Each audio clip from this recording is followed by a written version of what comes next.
If you're reading your tarot spreads one card at a time, you're missing out on so much of the message. The best readings don't come from just stacking up keywords, they're crafted from the relationships in between the cards. But how exactly can we read what's going on between them? What emerges when two cards combine, and how do you follow the thread of the exchange? Today, I'm going to be sharing the exact techniques I use to make my readings speak in full sentences, not just bullet points, to help you move past memorized meanings and read in your own voice. Let's begin with what we're actually doing when we read a group of cards together, because I think it can be really easy, especially if you're using a spread with clear fixed positions, to treat each card as an island and rely on fixed, isolated definitions and like a laundry list of keywords, treating them individually, and then you really struggle to find an overall meaning. If this sounds frustratingly familiar and your readings have been feeling a little bit fuzzy, especially instead of those deep, juicy readings that other people can talk about, then you're not alone. I think we've all been there. My goal today is to give you some advice to start connecting the dots and reading into what's actually in between the cards. I'm going to talk about interpreting card combinations through two core methods. First of all, there is the idea of reading a card combo through the overlap of their isolated card meanings, almost like a Venn diagram. And then the second main way I'm going to talk about is the idea of narrative progression and finding a arc of development either over time or sort of energetically or through the movement of the images on the cards. A note to add that yes, sometimes cards will completely contradict each other and it throws off the whole reading. Dealing with that is a whole different skill set, and I'm going to walk you through that next week. So stay tuned for that one. But today we are focusing on creating clarity and pulling meaning from connections rather than keywords. So we have our two core strategies for reading card combinations. First up is that idea of overlap and finding synthesis between two different cards. And what we're looking for here is the shared symbols, themes, even like emotional or tonal elements of the cards, even visually, if we're looking for like visual symbols rather than sort of thematic or archetypal symbols. We want to look for what the cards can build together and not just what each one means on its own. So, for example, here I have pulled out the Six of Swords and the Sun. And what really jumps out to me here is the idea of sort of standing up on your own or striking out on your own. The sun is about visibility, it's about being seen, it's about kind of having your moment in the sun. So that's a very sort of positive aspect of the idea of striking out on your own. And then the Six of Swords, although the like emotions of it can be a little bit more difficult, it's still that idea of moving yourself forward, taking yourself from troubled waters over to calm waters. And of course, there are a lot of differences between these cards. As I've already said, the sort of emotional aspect of the card is different. The Sun is often very positive. The Six of Swords, often you're moving on from something that's been very difficult, or maybe it's been a hard decision to make that transition. And the journey itself is not very easy, but they do share that idea of some like initiating something. Even if we think about the Rider-Waite-Smith Six of Swords card, which is not what we've got here, but in the Rider-Waite-Smith artwork, we do have one figure standing up on the boat. And so they're literally sort of standing up for themselves, standing up on their own. They're initiating that forward movement. They're initiating that transition into something hopefully calmer and better things on the horizon. And then the Sun, maybe you're already in that moment where you're feeling seen and celebrated, hopefully, if the card's in a positive position. So they're different takes on this same idea, but that is where there is overlap between them. The goal here is to find a meaning that is greater than the sum of the parts, because we could look at each of these cards individually and see completely different things.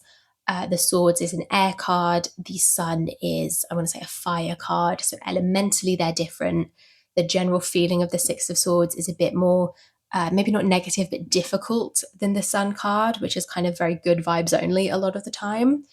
There are a lot of differences, but they do have that common thread of striking out on your own. And then depending on the other cards in the spread, the question, the situation that you're asking about, you can sort of build from that. But that is where those two cards come together and can start to speak the same message. The other core method I wanted to talk about was the idea of narrative progression. And so here we have our, two cards or sequence of cards, and we're looking for sequence and development, whether that is visually in the artwork, we're looking for movement or some kind of story that we can tell from the images and what the figures on the cards are doing. We're looking for like increase or intensification of something, or of course, decrease or something coming to an end. You can also view this as a literal storytelling style narrative. Personally, I use narrative as more of a metaphor, but if telling a story is more your style, then you might be looking for peaks of tension and climax and then resolution in more of that like storytelling narrative style. An obvious reading for this kind of technique is something like a past, present, future spread. This idea is also something I've noticed in Tarot de Marseille reading, like an open style reading, where you're looking to visual cues often for this exact style of interpretation. You're looking to see what story the cards tell together, depending on the direction that figures are facing and their gesture and what they're looking at. So here, the little example that I've pulled, we have the Wheel of Fortune and then the 7 and the 4 of coins. And what springs to mind to me is, first of all, the idea of a decrease. We've got a decrease in the numerology because we're going from 10 to 7 to 4. So that is one way of looking at this kind of narrative or sequence of these cards. There's that decrease numerologically. Also, I note that we start with the 10, the Wheel of Fortune, which can be quite sort of chaotic. What goes up must come down, especially this card. This is the Gay Marseille, by the way. I pulled out a Marseille deck because it just made sense. If I'm gonna mention Marseille, I'm gonna pull out my favorite Marseille deck. But we've got the sort of chaos, the freewheeling chaos of the Wheel of Fortune. And then on the other side of the spread, we've got the 4 of coins, which is very much about stability and sometimes rigidity. So it's sort of the opposite end of the spectrum to the Wheel of Fortune. So that's where you can create a narrative. So those are my two main techniques. And at this point, I want to shift a little bit from how to read card combinations to who is doing the reading. I think especially when you're first learning to read tarot, it feels like there's an awful lot of pressure to find the right answers and to get it right.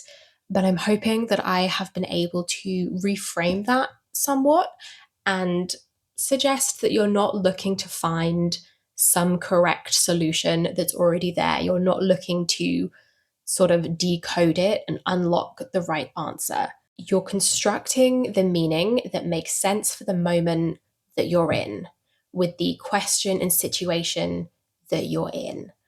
And I'm going to talk a little bit more about the context of the reading and the reader next week when I talk about cards that are in conflict with one another. But ultimately, it's your reading and what you say goes. And I really do truly, truly believe that the most important thing in a reading is what you choose to do with the cards and correspondences that you've got, because your interpretive choices are what make up your practice. They're not sort of secondary to the cards. Cards and correspondences are important. We literally couldn't do this without them, but how you choose to read with them and the kind of interpretive choices that you make, that's what your tarot practice is actually made up of. Tarot is a craft. It's something you have to work at. It's something you develop. It's something you create. And combining card meanings is a creative act. I've already mentioned that with combining cards, you're making something that is greater than the sum of the parts. And I think that is also true of your personal tarot practice. Whatever methods you use, whatever keywords you have, whatever correspondences you like, the actual process of a reading is always going to be so much richer and more complex than any like list of correspondences or any guidebook that you could have on your shelf. So the main thing that I hope you will take from this video is that card combinations are not puzzles to be solved, but relationships to be interpreted. When in doubt, look for a common thread because each card has so many layers, so many nuances, so many possible interpretations. I promise you, there is at least one you can use to connect them. Sometimes it might feel very tenuous, but sometimes that's all you need, and then you're away. Stay tuned for next week's video, though, because we will be building on this and talking about those readings where it does seem like the cards are in conflict with each other or they're just trying to argue with you, and maybe you can find a thread to connect them, but it really does feel too tenuous. So we're going to talk about that next week. In the meantime, if you are wanting to dive into this a little bit further, I think you would enjoy the Tarot Lab that I run over on Patreon. This month, we're experimenting with reading with multiple decks at the same time, which I think is the perfect opportunity to put what I've talked about in this video into practice. It's something I've been thinking a lot about, hence the timing of this video, and I think you would enjoy. But that's it from me. Thank you so much for watching. Thank you for spending some time with me today. I really hope you have enjoyed this video or got something valuable from it. Let me know in the comments what you thought. Stay tuned for next week. Give me a like if you liked it, subscribe if you haven't already, check out my Patreon, my Etsy, etc. All that good stuff is linked in the description, and I will see you in the next one. Bye bye.